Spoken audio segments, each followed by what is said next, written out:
This is Melissa Thomas of Florida National News. We are here in Altamont Springs for the meet and greet for Commissioner Adam Putnam. He is finally running for governor, and he is starting his campaign very early.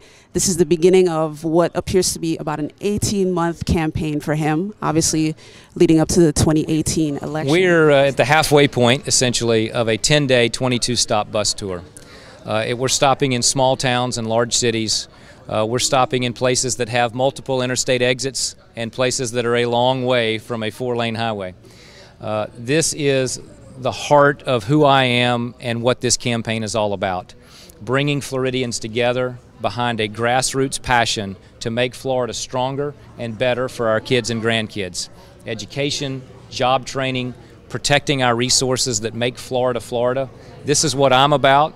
This is what has been drilled into me as a fifth-generation Floridian, and it's who I will be as governor of Florida. Well, I think that this is an excellent opportunity for the governor to wield his veto pen mercilessly. Much of this budget was put together in the dark of night. A lot of the members of the legislature didn't even know what was going into it, much less the public. So whether it's in really large, important components of it, like the education funding, or some of the smaller pieces of the puzzle that occupied much of the controversy, like Visit Florida, there's some really important things in that budget that have their priorities out of whack. In your first day as governor, what would be the highest priority project that you would work on? Well, I think education is always the most important thing that any governor can focus on, in addition to keeping Floridians safe. You know, being governor of Florida is unique in that we are a state that clearly is a high-profile target. We are a state that's a peninsula that sticks into Hurricane Alley. We are a state that every few years is a tinderbox for extraordinary wildfires. So first and foremost, any governor of Florida has to be prepared to manage a crisis, something that I have done as Commissioner of Agriculture in the aftermath of both wildfires and hurricanes. Day in and day out, though, focusing on the future of our state, which is education, pre-K all the way through a world-class university system. Well, getting things moving would have begun weeks ago. I mean, it is frustrating that the legislature has finished their session without implementing the people's will in the form of that constitutional amendment. So I would prefer to see the legislature draw the broad outlines of how that's implemented rather than the bureaucrats.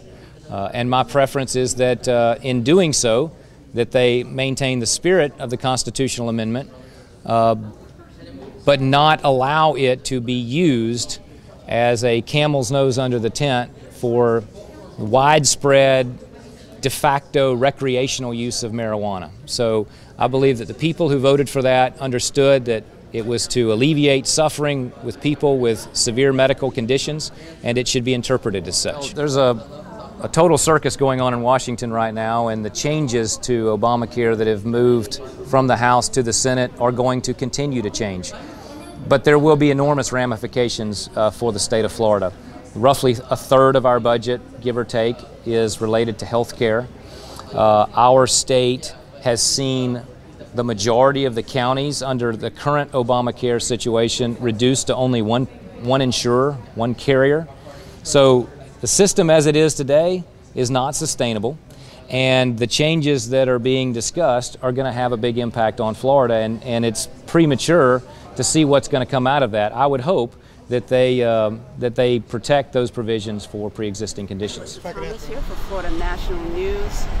Commissioner Adam Putnam just wrapped up his address to the Altamont Springs crowd here, as well as the Seminole County Republican Party.